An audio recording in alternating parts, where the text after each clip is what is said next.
Kano ke katundu kaffe ak'obadde okimanyi mu malindirire.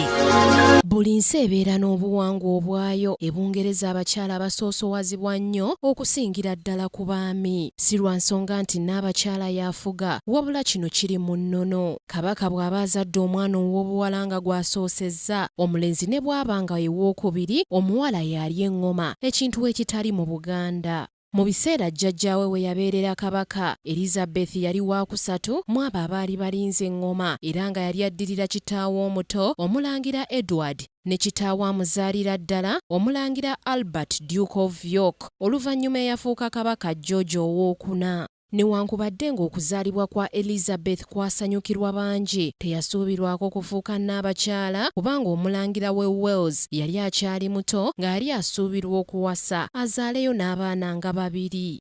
Jjajja wa Elizabeth yazaawa mu 1936 nga Elizabeth aweze emyaka 10 gyokka. Kitaawe omuto Edward ow'omunaana n'afuuka kabaka, olwo nnakyalo ono n'alya ekifo ekyokubiri mu abo abaali balinze okulya eŋŋoma ya Bungereza. Ye yali addirira kitaawe amuzaalira ddala Omulangira Albert eyafuuka kabaka George owookuna. Wabula omwaka ogwo 1936 nga guggwako, Omulangira Edward yafuna obuzibu bwe yawasa omukyala Wallis Simpson, ate kaseera mpawe kaaga ne baawukana, ekintu ekyali kikontana ne ssemateeka wa Bungereza, era ng'ensonga eno kabaka Edward nga bwe yagiteeka wansi, olwo n'agirekera kitaawe wa Elizabeth Albert n'agikwata. Ng'afuuse kabaka, yalonda muwala we ono okumusikira era n'afuukirawo eyali alinze eŋŋoma. Singa Elizabeth yalina muganda we omulenzi bwe baali bazaalibwa ate nga ye mukulu, ekifo kino kyali kyakumusubwa, naye akageri nti teyaliiwo nga baabazaala abaana ab'obuwala babiri bokka, ye yali alina okukitwala.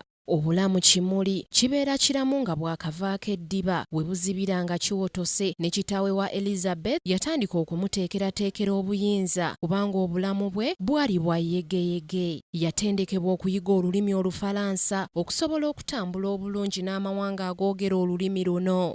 Baamuteeka mu ssomero ly'abawala abasikawutu bayite ba Girl Guides, ayiga engeri y'okukolaganira awamu ne banne okulaba ng'atambula bulungi mu nsi eno. Omwaka 1939 okutuuka mu mwaka 1945 yali njego ddala, anti ye yali ssematalo owookubiri. Abaana bangi baalaba ennaku. Elizabeth yabalumirirwako kubanga ye yali ng'awulira mpulire. Olunaku olw'enkya bye tugenda okukutuusaako biki ebyaliwo mu ssematalo owookubiri, era omuwala ono ku myaka emito biki bye yasobola okukoleramu. Ku lwa Kingdom TV amalindirire, Samali Kisaache.